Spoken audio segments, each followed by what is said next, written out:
నమస్కారం, మీరు చూస్తుంది ఐడ్రీమ్. నేను మీ కీర్తి. నాతో పాటు ప్రముఖ ఆస్ట్రాలజర్ బ్రహ్మశ్రీ గోరుగుంట్ల సురేష్ బాబు గారు ఉన్నారు. వారితో మాట్లాడి ద్వాదశ రాశుల వారికి ఈ జూన్ మంత్ అంతా ఎలా ఉందో తెలుసుకుందాం.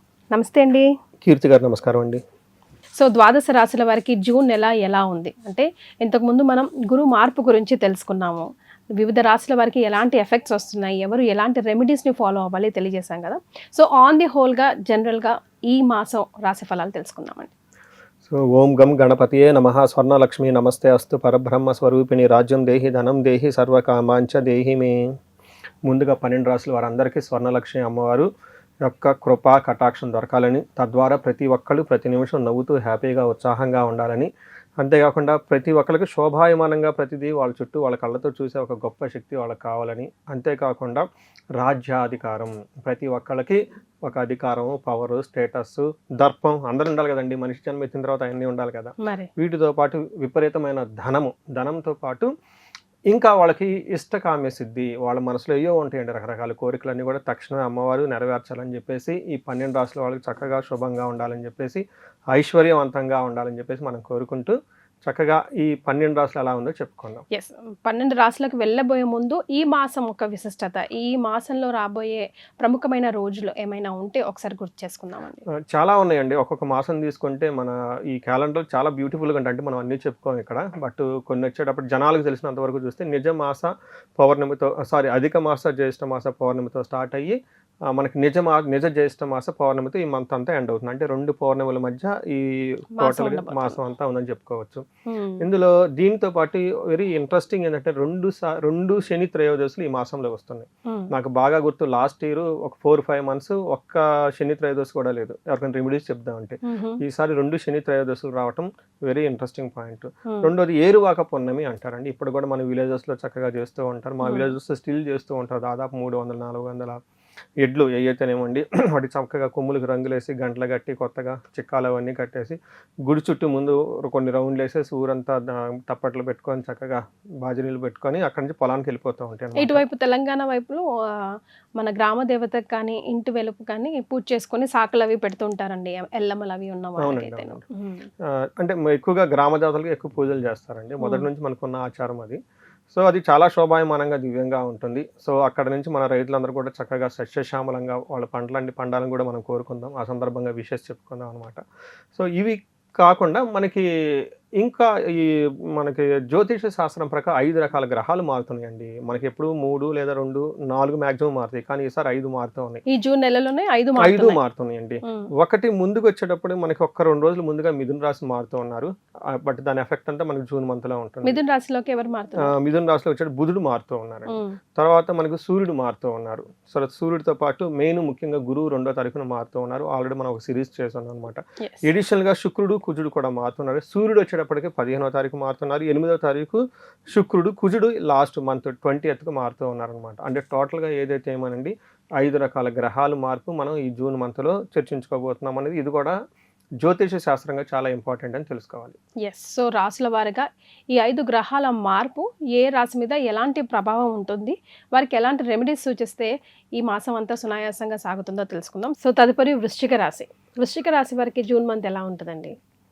సో వృశ్చిక రాశి వాళ్ళకి ఒక హ్యాపీ న్యూస్ ఏంటంటే వృత్తిరీత్యా గురువు 9వ స్థానానికి వెళ్ళటంతో మహాభాగ్య యోగం అంటారు. ఈ గురుడు టోటల్ 1 year వీళ్ళకి మంచి ఆరోగ్యాన్ని, సంపదల్ని, పెళ్లి కాని వాళ్ళకి పెళ్ళిని, ఐశ్వర్యాన్ని, పిల్లల విషయంలో చక్కగా ఉండటం బాగుంటుంది. మనం ఆల్రెడీ చెప్పుకున్నాం. అయితే ఈ జూన్ మంత్లో కూడా మనకి గురువు కాకుండా ఇంకా 4 గ్రహాలు మారుతున్నాయి. ఒక్క సూర్యుడు తప్పక మిగతా అన్ని గ్రహాలు కూడా చాలా చక్కగా సపోర్ట్ ఇస్తున్నాయి అని చెప్పుకోవచ్చు. ఒక రకంగా వీళ్ళకి 75 to 80% చాలా బాగుంది. ఇట్స్ వెరీ గుడ్ పీరియడ్లో ఉన్నారు వీళ్ళు. I'm very happy for that. ఇందులో ఉన్న నక్షత్రాలు చూసుకుంటే విశాఖ 4వ పాదం, అనురాధ 1, 2, 3, 4 పాదాలు, జ్యేష్ఠ 1, 2, 3, 4 పాదాలు అని వృశ్చిక రాశిలో ఉంటారు. అందులో పేరు బలం ప్రతి చూసుకుంటే వీళ్ళకి తో, నా, నీను, నేను, యా, ఈ, యు అన్న అక్షరాలంతా ఇందులో ఉంటారు. మనం లఘుగోచారం, సూక్ష్మగోచారం పెట్టి చూసుకుంటే ఫస్ట్ వీళ్ళకి గురువు టోటల్ ఇయర్ అంతా మహాభాగ్యాన్ని, ఐశ్వర్యాన్ని ఇస్తూ ఉంటారు. అయితే సూర్య భగవానుడు మాత్రం వీళ్ళకి పీడాం, శారీరకంగా హెల్త్ కాంప్లికేషన్ తీసుకొచ్చే అవకాశం ఉంటుంది. అలానే కుజుడు 6వ స్థానంలో ఉండటంతో వీళ్ళకున్న వెల్త్ సంపదలు పెరుగుతూ ఉంటుంది, కాన్ఫిడెన్స్ లెవెల్ చాలా బాగుంటుంది. ఒక 45 days to 50 days చాలా బాగుంటుందని మనం చెప్పుకోవచ్చు.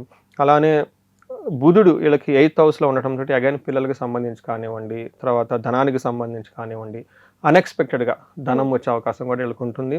9వ స్థానంలో శుక్రుడు ఉండటం అగైన్ మహాభాగ్య యోగం. అంటే ఇప్పుడు టోటల్ వచ్చే ఒక 30-35 days వీళ్ళకి భాగ్య స్థానంలో 2 శుభగ్రహాలు ఉన్నాయి. సో ఇవి టోటల్గా 2 రకాలుగా బెనిఫిట్ ఉంటుందని మనం చెప్పుకోవచ్చు. స్పౌస్ భార్య భర్తల నుంచి హ్యాపీనెస్ గెయిన్ అంతా ఉంటుంది. అలానే గురువుల దగ్గర నుంచి కూడా మంచి సపోర్ట్ ఉంటుంది మనం చెప్పుకోవచ్చు. లాట్ ఆఫ్ ప్రమోషన్స్, చాలా చేంజెస్ అయితే ఖచ్చితంగా అయితే ఉంటాయి, పాజిటివ్గా ఉంటాయని చెప్పుకోవచ్చు. సూపర్. వీళ్ళకి 8వ స్థానంలో సూర్యుడు ఉండటం వల్ల ఏమవుతుంది, మనకి సంస్కృతంలో ఏం ఉందో చెప్పుకొని తర్వాత మనం ఇది చెప్పుకుందాం. మీనికి ఇదేమంటే దుర్దోష శత్రు సంవాదం గమనాగమన వ్యధ దుఃఖవార్తాశ్రుతం చైవ అష్టమస్తే భవేత్ రవి అని చెప్తారు. అంటే ఏంటి, దుర్దోష వీళ్ళకి చెడ్డ ఆలోచనలు వచ్చేస్తుంటాయి అంట. ఇచ్చేద్దాం అది చేద్దాం, ఇదేముంటుంది అదేముంటుంది, చెడ పనులు చేయాలి అని ఒక మైండ్ డైవర్షన్ అవుతూ ఉందని చెప్పుకోవచ్చు. అలానే గమన వ్యధ, అటు ఇటు కనుక ట్రావెల్స్ చేస్తే అందులో పెద్ద లాభం ఏమి ఉండదు అని చెప్పుకుంటారు. బట్ ముఖ్యంగా వీళ్ళకి ఏం చెప్తారు, దుఃఖ వార్త శృతం చేయవ అంటే వీళ్ళకి దుఃఖం కలిగే ఒక వార్తను అయితే వింటారని మనం చెప్పుకోవచ్చు. ఇది కూడా June 15th నుంచి 25th లోపు ఈ 10 days అనేది చాలా క్రూషియల్. ఎందుకంటే సూర్యుడు మారిన ఫస్ట్ 10 days చాలా ఎఫెక్ట్ ఉంటుంది వాళ్ళ మీద, చాలా ఇన్ఫ్లుయెన్స్ ఉంటుంది. బట్ ఆ తర్వాత నార్మల్గా ఉంటుంది, ధనాన్ని కూడా కోల్పోయే అవకాశం ఉంటుంది, కేర్ఫుల్గా ఉండొచ్చు. బట్ ఇది ఒక్క విషయం పక్కన పెట్టేస్తే అగైన్ మిగతా విషయాల్లో చూసుకుంటే కుజుడు వీళ్ళకి 6వ స్థానంలో ఉన్నారు. కుజుడు 6వ స్థానంలో ఉంటే వాళ్ళలో competitive nature, risk taking abilities, enemies మీద వీళ్ళది పై చేయిగా ఉండటం, అలానే డే టు డే వర్క్ వాళ్ళు ఏదైతే కనుక చేసుకుంటే అందులో చాలా షార్ప్నెస్ వస్తుంది, చాలా ఫోకస్ పెరుగుతుంటుంది. అందులో ఎవరైతే టెక్నాలజీ సైడ్ ఉంటారో వాళ్ళంతా చాలా అద్భుతంగా రాణిస్తారని మనం చెప్పుకోవచ్చు. మనకేం చెప్తారు, వస్త్రలాభం, ధనలాభం, ధాన్య లాభం, యశః అని చెప్తారు. ఇన్ని లాభాలు వస్తుంటే కీర్తి ప్రతిష్టలు కూడా వస్తూ ఉంటాయి అని చెప్తారు. మనోల్లాసో, మైండ్ అంతా చాలా హ్యాపీగా ఉంటుంది. ధర్మసిద్ధి, ఇది మోస్ట్ ఇంపార్టెంట్. కొన్నిసార్లు మనం ఎంత కష్టపడినా కానీ మనకి రిజల్ట్ రాకుండా ఇబ్బంది పడిపోతూ ఉంటాం. బట్ ఇక్కడ ధర్మసిద్ధి అంటే వాళ్ళు ప్రొఫెషనల్ కానివ్వండి, ఏదైనా మంచి జాబ్ చేస్తూ ఉంటే అందులో ఒక ప్రొఫెషనల్ మ్యాటర్స్లో అనుకున్న పనులు అవుతూ ఉంటాయి. ఇప్పటిదాకా లాంగ్ చెరిష్ డ్రీమ్స్ ఏమైనా ఉన్నా, పెండింగ్ ఉన్నా కానీ అవన్నీ నెరవేరే ఒక మంచి టైంలో ఉన్నారని నేను చెప్తాను. తర్వాత 9వ స్థానంలో అగైన్ శుక్రుడు చాలా మంచి మహాభాగ్య యోగాన్ని ఇస్తూ ఉంటారు. శుభగ్రహం 9వ స్థానంలో ఉంటే 9వ స్థానాన్ని భాగ్యస్థానం అంటారు. లక్ యాక్టివేట్ అవుతూ ఉంటుంది, అనుకున్న పనులన్నీ జరుగుతుంటాయి. అగైన్ ఇక్కడ వస్త్రలాభం, ఆరోగ్యం, గురు భక్తి, ధర్మకృత్, స్వధర్మకృత్ అంటే స్వధర్మంగా చక్కగా పనులు చేసుకుంటూ వెళ్ళిపోతూ ఉంటారు. చిత్తశుద్ధి, ఇంట్యూషన్ చాలా స్ట్రాంగ్గా ఉంటుంది. అభిష్టార్థ, అనుకున్న పనులన్నీ జరుగుతూ ఉంటాయి అని చెప్పుకోవచ్చు. టోటల్గా ఏది చూసుకున్నా కానీ ఇన్ కేసు ఎవరైనా లవ్, రొమాన్స్, ప్లేజర్స్ ట్రిప్స్, అలా ఫన్ ట్రిప్స్ వెళ్ళినా కానీ చక్కగా కలిసి వస్తుంది. It's a very good period అని మనం చెప్పుకోవచ్చు అండి. సో వృశ్చిక రాశి వారికి చాలా బాగుంది గ్రహాల ప్రకారం. నక్షత్రాల ప్రకారం ఎలా ఉందండి? నక్షత్రం చూసుకుంటే చాలా స్ట్రైట్ ఫార్వర్డ్గా ఉందండి. విశాఖ నక్షత్రం వాళ్ళకి మెయిన్ ఫైనాన్షియల్ క్రైసిస్ ఉంటుంది. వీళ్ళకి అనుకున్న అంత టైం అందదు, బట్ వీళ్ళు ఫైనాన్షియల్ కమిట్మెంట్ కూడా పెరుగుతాయి రెగ్యులర్గా చూస్తే. ఇది ఒకటి. బట్ వీళ్ళకి ప్రమోషన్స్ వచ్చే అవకాశం ఉంటుందండి. ఈ నక్షత్రం వాళ్ళకి కొంచెం చాలా ప్లాన్డ్గా ఉంటే దే గట్ రియల్లీ ప్రమోషన్ అండి. సో అదే చూడండి, కలిసి వస్తే కాలం వస్తే అన్నీ వచ్చేస్తాయి అన్నట్లు మెయిన్ గురువు బాగా మారటంతో 1 year హోల్గా ఉంటుంది కాబట్టి చాలా బెనిఫిట్గా ఉంటుంది. వస్త్రలాభం. నెక్స్ట్ అనురాధ నక్షత్రం వాళ్ళకి అగైన్ ఫైనాన్షియల్ క్రైసిస్ ఉంటుంది, ఒక పక్క రెస్పాన్సిబిలిటీస్ కూడా పెరుగుతుంది. బట్ వీళ్ళు ఫారిన్ వెళ్ళే అవకాశం ఎక్కువగా ఉంటుంది. ఫారిన్ రిలేటెడ్ డీలింగ్స్ చేసే వాళ్ళకి కూడా అనుకూలంగా ఉంటుంది. వస్త్రలాభం, షాపింగ్స్ అవన్నీ చక్కగా చేసుకుంటారు, గిఫ్ట్లు అన్నీ వస్తాయి అనుకోవచ్చు. అగైన్ జ్యేష్ఠ నక్షత్రం వాళ్ళకి ఫైనాన్షియల్ క్రైసిస్, ఒక పక్క ఫైనాన్షియల్ కమిట్మెంట్ పెరుగుతూ ఉంటుంది, వచ్చే ఆదాయం తగ్గుతూ ఉంటుంది. బట్ అగైన్ వీళ్ళకి ప్రమోషన్స్ వచ్చే అవకాశం ఉంటుందండి. Okay. So very good promotions వస్తుంది. వస్త్రలాభం, అగైన్ షాపింగ్స్ అన్ని చేసి కొనుక్కుంటారు. హెల్త్ కాంప్లికేషన్స్ ఫస్ట్ 10 days జాగ్రత్తగా ఉంటే సరిపోతుంది. బట్ ఓవరాల్గా it's one of the good period అండి. ఒక ఫైనాన్షియల్ క్రైసిస్ ఉంటుంది అనుకోండి, బట్ మిగతా అన్ని విషయాల్లో చాలా పాజిటివ్గా ఉంది కాబట్టి ఇట్స్ వెరీ గుడ్ టైం అని నేను చెప్తాను. రైట్. మరి వృశ్చిక రాశి వారికి ఎలాంటి రెమెడీస్ ఇస్తారండి? నేనేం చెప్తానంటేనండి, గోచార రీత్యా అనుకూలంగా చాలా రోజుల తర్వాత వీళ్ళకి వస్తుంది. మార్నింగ్ కూడా నాకు వృశ్చిక రాశి వాళ్ళ నుంచి ఫోన్, మార్నింగ్ కళ్ళు తెరిచిన వెంటనే ఫస్ట్ అమెరికా నుంచే కాల్ నాకు. సో అక్కడికి వెళ్ళారు, 3 years నుంచి ఎంఎస్ కంప్లీట్ అయిపోయింది, జాబ్లు 3 years అంటే అప్పుడు అదే సేమ్ ఈ లైఫ్ ట్రెండ్ ఫాలో అవుతుంది. 3 years బ్యాక్ అర్ధాశ్రమశని, ఆ తర్వాత అక్కడ ఎవరో లవ్, ఆ తర్వాత ఇది చాలా అంతా అయిపోయింది, ఇంతవరకు జాబ్ లేదండి, ఏంటండి మీ రాశి ఫలాలు చూస్తాము, మీరు అనురాధ నక్షత్రం గురించి చాలా హైలైట్ చేస్తారు కదండి, అందుకని నాది కూడా అనురాధ నక్షత్రం వచ్చానని చెప్పుకుంటూ వచ్చారు. నాకు ముందు మళ్ళీ 2-3 ఆశ్వాసం కూడా కలిసి అది కూడా రెఫరెన్స్ ఇచ్చారు, నేను ఆల్రెడీ కలిశానండి, మరి వెళ్ళి మళ్ళీ నా దగ్గరికి ఎందుకు వచ్చావు బాబు అండ్ మరి ఆల్రెడీ మీకు జాబ్ లేదు, ఎంఎస్ కంప్లీట్ అయిపోయింది, ఈ టఫ్ టైంలో మళ్ళీ ఎంత ఖర్చు పెట్టి ఎందుకంటే లేదండి నాకు మీ అనాలిసిస్ కావాలని చెప్పి తీసుకున్నారు. చెప్పాను అనుకోండి. అంటే ఏం చెప్తానంటే ఇప్పటిదాకా ఇబ్బందులు పడిన వీళ్ళు ఒక్కసారి వాళ్ళు ఇండివిజువల్ జాతకం చూపించుకోవటం చాలా ఇంపార్టెంట్. ఎందుకంటే ఇండివిజువల్గా కొన్ని దోషాలు అవన్నీ యాక్టివేట్ అవుతూ ఉంటాయి, చాలా ఇంపార్టెంట్.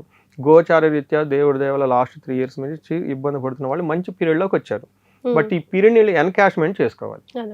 అందుకని ఒకసారి జాతకం చూపించుకొని ఇంకా ఏమైనా చిన్న చిన్న దోషాలు ఉంటే వాటికి సంబంధించిన పూజలు చేసుకుంటే ఇంకా చాలా సూపర్గా ముందుకెళ్ళిపోయి ఒక బెస్ట్ టైంలో అయితే ఉన్నారని నేను చెప్తాను. సో వీళ్ళు ఒక్కసారి ప్లానెట్స్ అన్నీ మారుతున్నాయి కాబట్టి రుద్రాభిషేకం ఒకసారి చేయించుకుంటే బాగుంటుంది. గుళ్ళు ఏదన్నా 1-2 పుణ్యక్షేత్రాలు విజిట్ చేసి కొంచెం మొక్కుని అవి కావాలి ఇవి కావాలనుకుంటే సంకల్పం నెరవేరుతుంది. And for more videos, Please subscribe to iDream. Please subscribe to iDream. Please subscribe iDream. And please subscribe to iDream. For more videos, subscribe to iDream. please like, share and subscribe to the channel. Congratulations, iDream. Subscribe to iDream. Subscribe to iDream. So subscribe to iDream Media. iDream ki iDream team andarki huge congratulations. Please subscribe iDream Media. Please subscribe to iDream. Subscribe iDream. Please subscribe to iDream.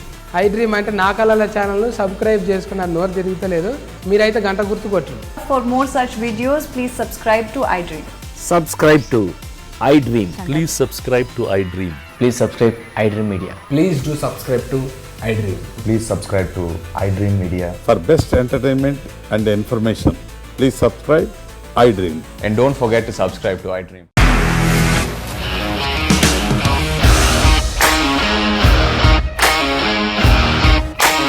ఇండస్ట్రీలో commitment issues వస్తే నీకు కూడా వచ్చినట్టు morning తీసుకెళ్ళాలంటే కొద్ది పడేసాడు.